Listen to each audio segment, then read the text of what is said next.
How many units do you have right now? You said you bought like 7 units. You have all those right now? Are you operating? Like, how many units? Yeah, we're a little over 700 right now. I think it's like 720 and some change. Wow.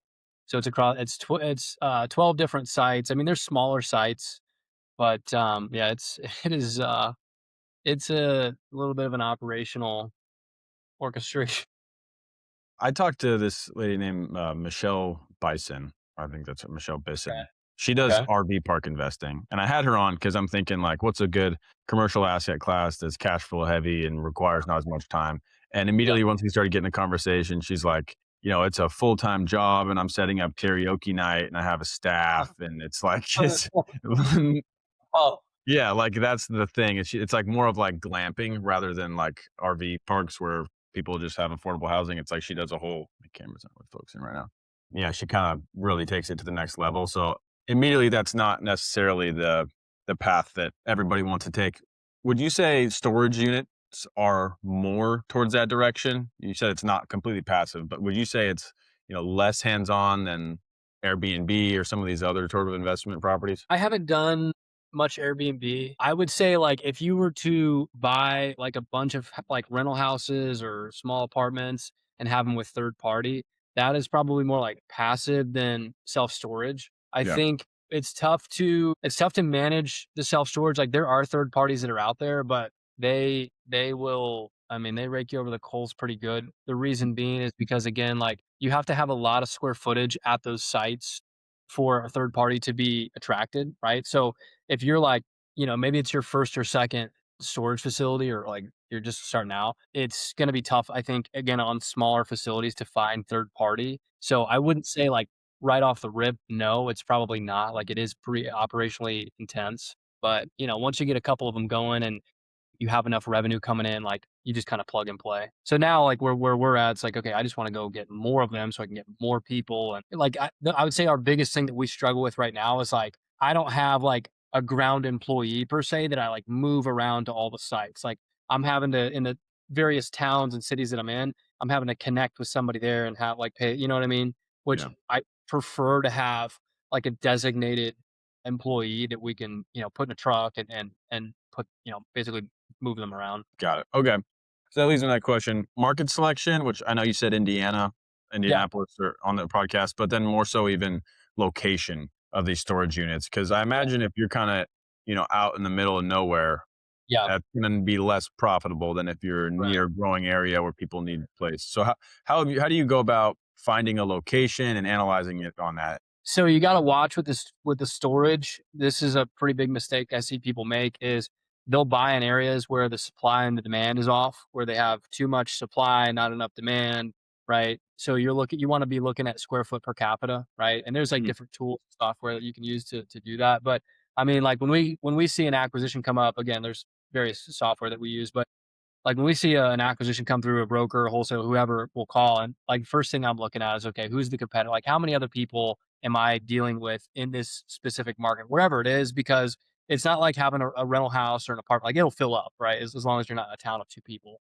But in these towns where they are smaller, maybe they're not like a Denver or an Austin or something like that. Your storage is much more competitive just because they have other options. It's not like a necessity, right? Like you don't have to have a storage unit. And so if you go into a market where there's too much supply, you're gonna get freaking robbed. okay. Yeah. A few of the notes here I have population growth, 3 to 5 year trend, median Yep. income plus rental demand, square foot per capita target, and then Yes. access to like where people can see the property. How much of Yeah. those do you track? Just all of those or something you look at? Square foot per capita is like the number one, right? Because that's gonna like I don't care if you have people in the town making everybody's making 100 grand. Like if there's too much supply, there's too much supply.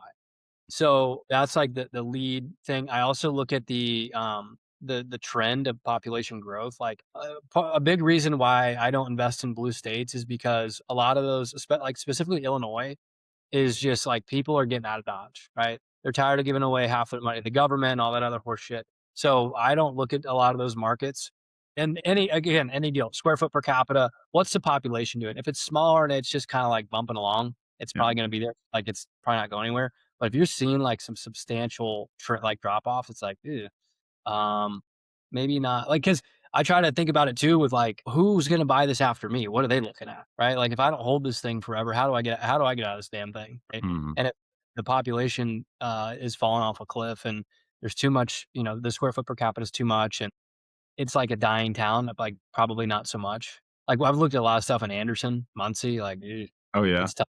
Like it's tough. Like I had an apartment building up in Anderson and it was like it was not fun to manage that. So I like storage again, it's just a different animal because it is a business, right? You're marketing to people, you're in front of the public, like Facebook, Google, all that kind of stuff. It gets a little bit different. Yeah. 100%. Now because we'll try to keep this relatively short. We're not going to go into a whole nother podcast. So I'm kind of hitting the main points here Sure. and just Totally kind of fine. hearing what you Totally fine. got. So finding the deal, I have a few different channels that I want to get your take on or Okay. what you think is the best.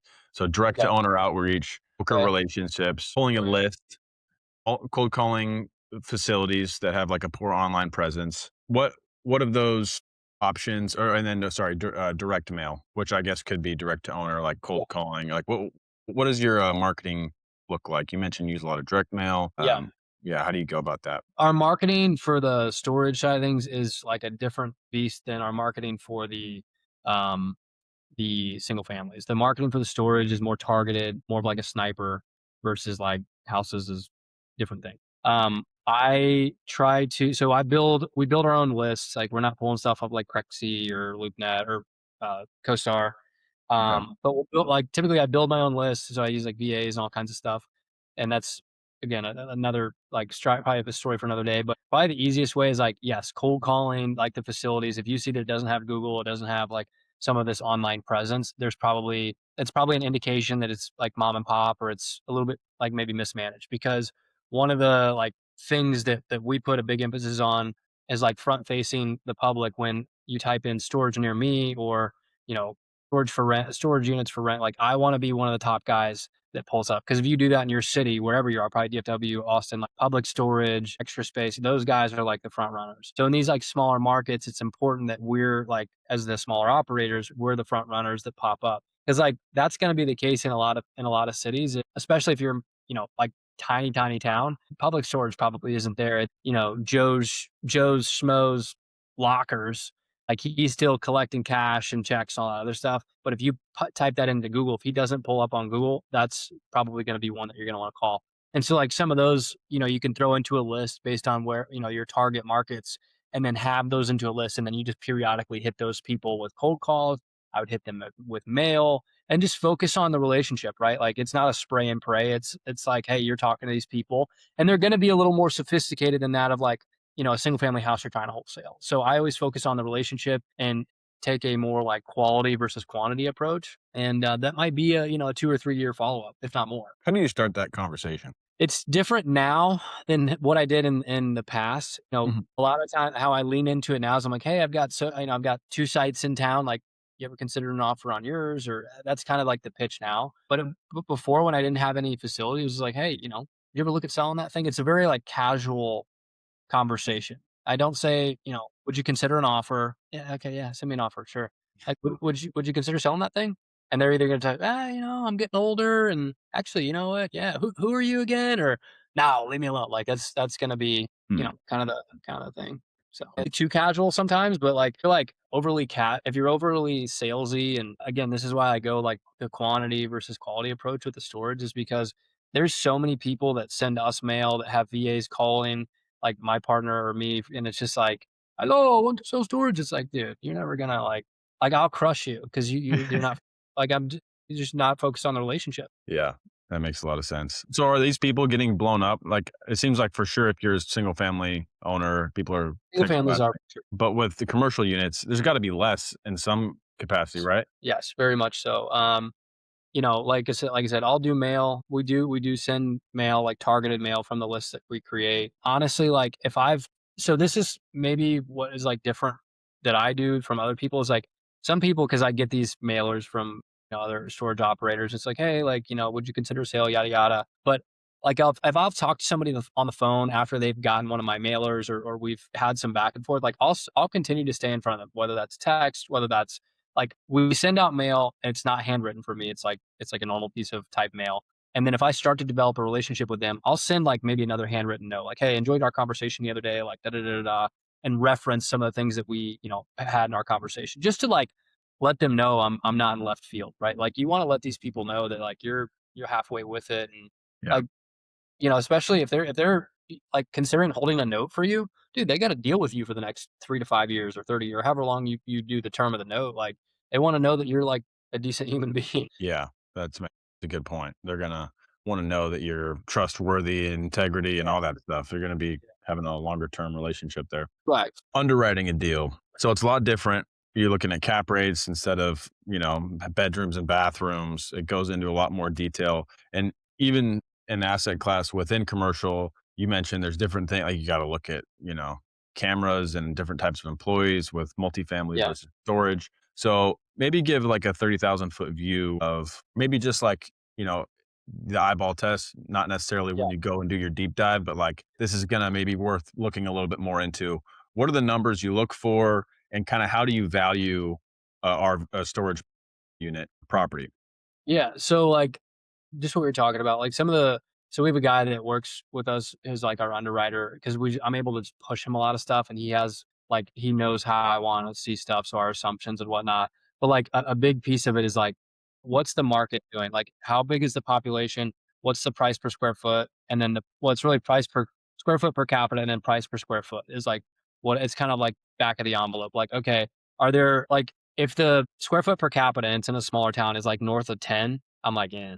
I'm like, no thanks. Even if it's like a pretty cheap deal, or like I think there's a lot of meat on the bone there. Again, like people don't like, I don't wanna say, like, "Go buy storage, go buy storage." Like, I think it's a good asset class, obviously, I do it, but, like, I do know that there are just from having some experience in other places, you will get your freaking head taken off if you're in a market where there's too much supply. Like, you can't fill the freaking things up. Like, you can offer concessions, you can offer this and that, it's just, like, too much supply. And so, like, I would highly, highly stress before you go into a market, like, you gotta understand the supply and the demand. If there's good demand there and there's no supply, by all means. But yeah, when I'm looking at this, like as soon as our like quick underwriter comes back, I'm like, okay, what's the square foot per capita? What's the price per square foot?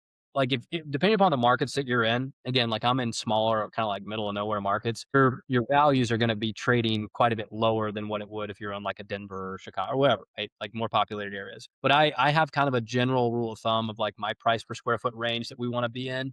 Like if we're really buying a big piece of shit, like just a dog, we're probably going to be sub $30 a square foot, right? Now that kind of goes up as you have a nicer facility and it's gated and the cameras and the other things. But like if it's a non-gated facility and all that, like it just becomes tougher to pay more when there's just not it's just a crappier facility. So that's kind of like another thing I'm looking at. The price per square foot is almost like the price per door if you're looking at multifamily, right? Like based on whatever markets. I'm sure like from doing stuff up in Anderson, like you're not gonna go spend like, if somebody's like, "Hey, I want 250 grand for this house," you're like, "Okay," like, you're not the person I need to be talking to, right? So that's kinda the same thing with, like, the storage. If somebody's like, "Hey, I need, $85 a square foot," and it's like a non-gated facility, there's no cameras, there's no Google presence, I'm kinda like, "Yeah," and you're renting this for what, 23 cents a square foot? Like, it's just the math doesn't math. And, like, I am happy to tell that to sellers is like, "Hey, this is what I'm looking for," and I kinda use that as leverage with sellers, and when they're trying to price like, basically give me their price, I'm like, "Hey, well, how'd you come up with that?"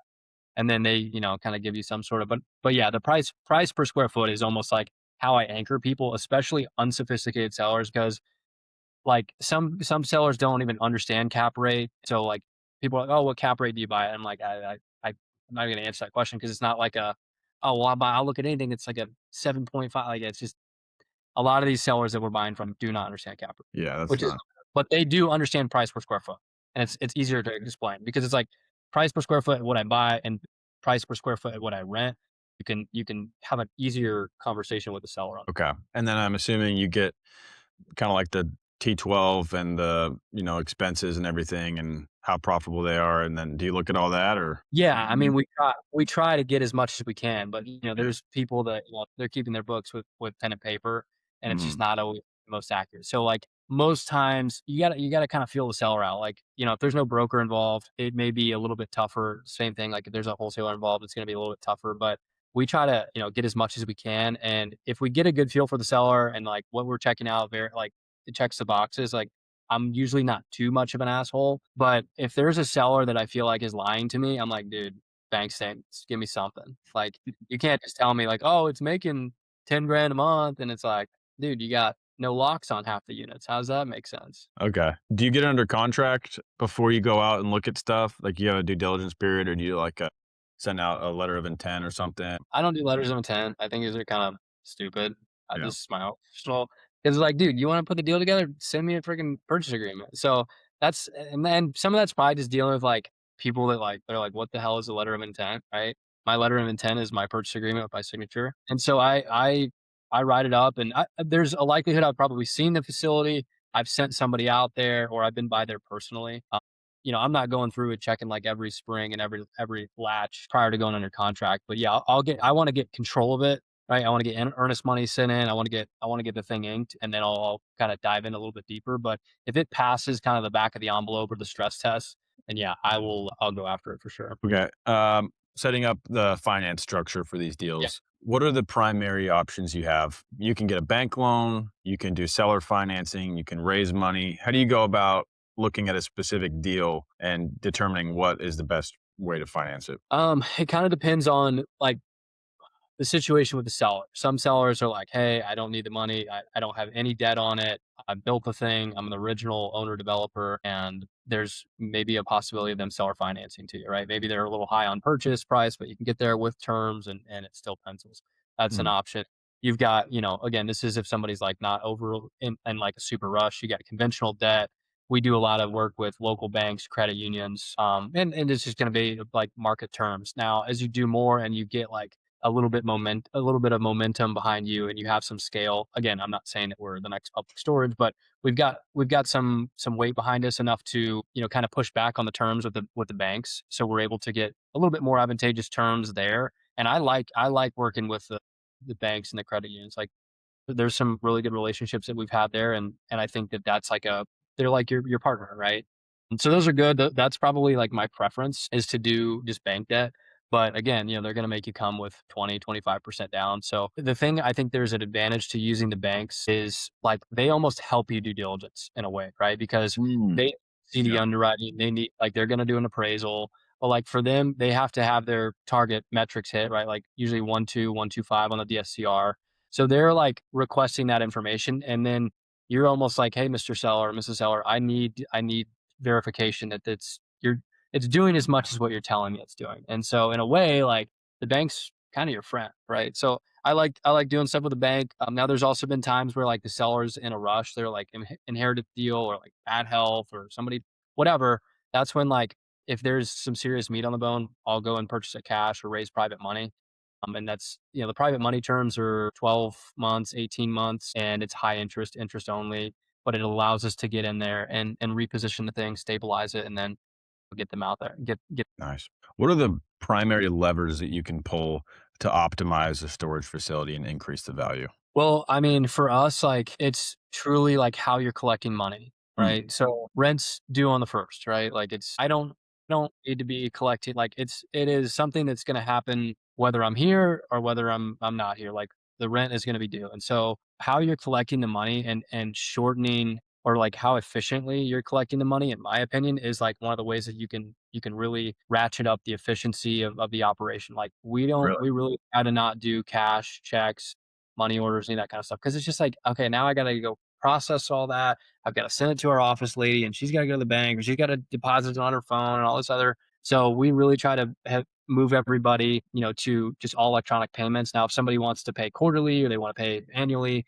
like, okay, send a check or something like that. But we've started to implement check processing fees just to try to combat the, like 'cause it's like, okay, the check's in the mail, and then it's just like get to chase. So, the collection of the money, I think, is like one of the things that maybe people overlook as far as some of the inefficiencies that can be improved. Obviously, everybody talks about insurance and, like, selling insurance. Personally, like, there's not a lot of meat on the bone for those, right? Like, you go and sell insurance, like, the owner-operator spread, our spread on that insurance is very low. I would Mhm. almost rather charge more for the unit and have the tenant carry their own insurance, but, again, story for another day. So those are probably a few different ways, and then the marketing, right? Like the way that you're able to market to the open public, like Facebook, Google, all that kind of stuff. And then just looking at your competitors' rates. Like a lot of times in these facilities where it's just like multifamily or any other asset that's maybe run by an older owner operator, they're probably not up to the market rates, right? Because it's like, hey, the facility's full, people aren't giving me a hard time, they're not bothering me, like I'm just gonna keep them where they are. So that's that's one thing that you can look at is just bringing people up to market rates. Now, like for us, we don't get in there and just like double people's rents overnight because you're gonna have a mass exodus. But we try to be like pretty fair about all right, if we're spending money, we're doing new gravel at the facilities, we're doing doing cameras, we're doing whatever paint, like we would try to like share that with people like, hey, we're improving the place. We want to have you have a better experience, and you're going to start to see rent go up. So we'll do rent increase letters and things like that. But yeah, that's kind of the skinny. Are you usually trying to like double the value, or is it a case by case? It varies based on it's case by case really. Like Yeah. there's some facilities that like for us. When I go into a town, I'm like, I'm gonna buy the entire town. I'm gonna start just gobbling up every single one of these. I don't care if it takes 5 years. I don't care if it takes 10 years. Because people are like, oh, well, like, how are you calculating? It's like, dude, it's control. If you have control of the trade area, like you run the market. Like, oh, I'm full of this facility. Okay, but we got a unit over here. So when you're running your ads and all that stuff, like you're just, it's like I see why public storage or extra space is buying all these people up, right? Is because they're just a behemoth. And so, like, that's, what we're kinda trying to do in some of our markets. That's like real life monopoly right there. That's pretty cool. Yeah. It's real life brain damage. Okay, last thing here. So Yep. you found the deal, you've negotiated it, you've financed it, you figured out how to add value, exit strategies. Like, what would be all the boxes that are checked to say that this thing is either stabilized or like ready to sell? I mean, 90% occupied for 3 months or longer is, like, in the bank's eyes, stable. Okay. Uh, and some banks are gonna be a little bit pickier on, like, okay, you bought this thing, you fix it up, and, like, there has to be a seasoning period, right? For some banks. Everybody's different. Some people require no seasonings, some banks are gonna require 6 months, 12 months. So there is an aspect of the time on that, especially if you're raising private money, you gotta watch, like, okay, if I'm telling this private money investor I'll have their money back to them in 12 months, but the bank requires a 12-month seasoning period, it's kind of like maybe I should be careful about doing that. So, that's kind of like the refi side of things is like, okay, 90% occupied, the place has been cleaned up, we put gravel in, we've updated, like everybody's on our software, got like it's running smoothly. Like we're not chasing people for money. That's like kind of our main thing. I can't speak to like the sales side of things and like dispoing these things because we've only sold one, and the guy, um, he like approached us, so it was kind of like it was our smallest facility, and it was kind of like, is it gonna hurt us to sell it? No. Is it gonna hurt us to keep it? No. Like, the profit is nominal, like, okay, just sell it. So, that's kinda how we did it, but yeah, I mean, you wanna make sure that at least for us, like, we stabilize it and try to make sure that it's, like, a running product. Because then when the appraiser comes out or potentially an end buyer, or broker, like, they're gonna be, "Okay, this place is actually performing well." They're gonna look at market rents, like, it's the same thing that I would look at as someone else, may look at. It's what the appraisers are gonna look at. "Hey, how's the occupancy here, right? How are the rates? Okay, are the rates up to par with the market? How are they marketing? How like that's like some of the nuances of running like the storage versus like apartments is you don't have them like okay, you put your apartments on like apartments.com or Zillow and you rent the unit versus with the storage like you're consistently building your wait list, and as units come up, okay, the manager needs to call down the wait list, and how many people do we have to call before we fill that unit? And once that unit empties, okay, are we studying the market rates to see if they've come up? Have they come down? Are competitors offering concessions? Do we need to be offering concessions? Right? Like so there's just some more moving parts there, but it's not the end of the world. Yeah. Awesome, Yeah. man. I think that sums it up pretty good. I really appreciate Sweet. you taking the time. Honestly, I Absolutely. think out of all the episodes I've done, I don't know, I've done quite a few now, but like the amount of just straight facts and tangible information, it was pretty impressive. Like, yeah, I can tell you've kind of mastered a lot of this stuff. So I really Dude, appreciate that. no, thank you. I appreciate you saying that.